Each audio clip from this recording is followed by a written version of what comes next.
అండి అందరికీ. నేను నూడిల్స్ చేసుకున్నాను. సో ఎట్లా చేసుకున్నా అనేది ఇప్పుడు మీకు చూపిస్తాను.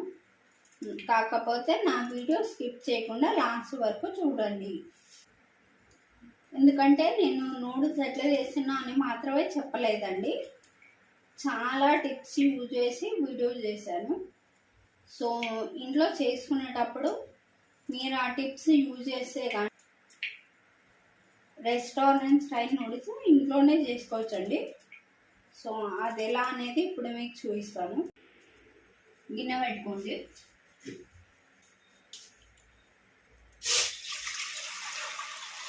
వాటర్ పోసుకోండి. సాల్ట్, ఆయిల్ వేసుకోండి. వాటర్ బాయిల్ అయ్యాయి కదా, ఇప్పుడు ఈ నూడిల్స్ వేసుకుందాం.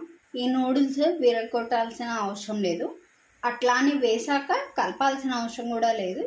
జస్ట్ వేసి ఒక నిమిషం వదిలేయండి. చూడండి, నేనేమి కలపలేదు, కాకపోతే తీసి చూపిస్తున్నాను. సో వేడికి అవే విచ్చుకున్నాయండి. ఇప్పుడు కొంచెం లైట్గా కలుపుకోండి. ఒక 2 minutes ఉడకబెట్టుకోండి. మొత్తం ఉడకద్దు, జస్ట్ 50% ఉడికితే చాలు. చూడండి, ఒక 2 minutes మాత్రమే ఉడికితే చాలు. చూడండి, నూడిల్స్ ఒక 50% ఉడికిపోయినాయి. సో ఇప్పుడు స్టవ్ ఆఫ్ చేద్దాం. ఇట్లాంటిది ఒక టబ్ తీసుకోండి. ఇట్లా హోల్స్ ఉంటాయి కదా, అది దీంట్లో పెట్టేసి నూడిల్స్ ఇందులో వేసుకుందాం.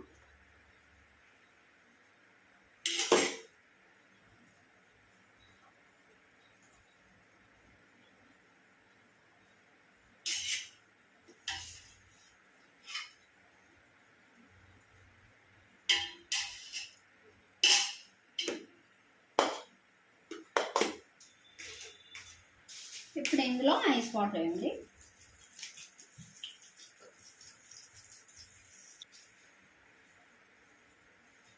ఆయిల్ వేసుకొని మంచిగా కలపండి నూడిల్స్. ఆయిల్ వేసారు కదా, వేసిన తర్వాత మంచిగా కలుపుకోండి ఇట్లా. ఇప్పుడు దీన్ని ఒక 10 minutes గాలికి వదిలేయండి. ఇట్లా ఆయిల్ వేసుకోండి. ఎగ్స్ వేసుకోండి. ఇప్పుడు క్యారెట్ వేసుకోండి. క్యారెట్ నానిపోయింది కదా, ఇప్పుడు నూడిల్స్ వేసుకుందాం.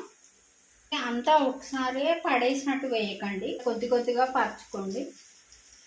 వేసిన తర్వాత ఏం కలపకండి. ఇందులోనే ఉప్పు, కారం, మసాలాలు అన్నీ వేసిన తర్వాత లాస్ట్కి కలుపుకోండి. సాల్ట్, కారం, సోయా సాస్,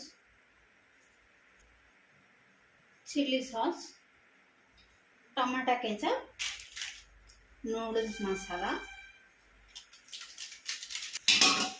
ఇప్పుడు మెల్లిగా కలుపుకోండి.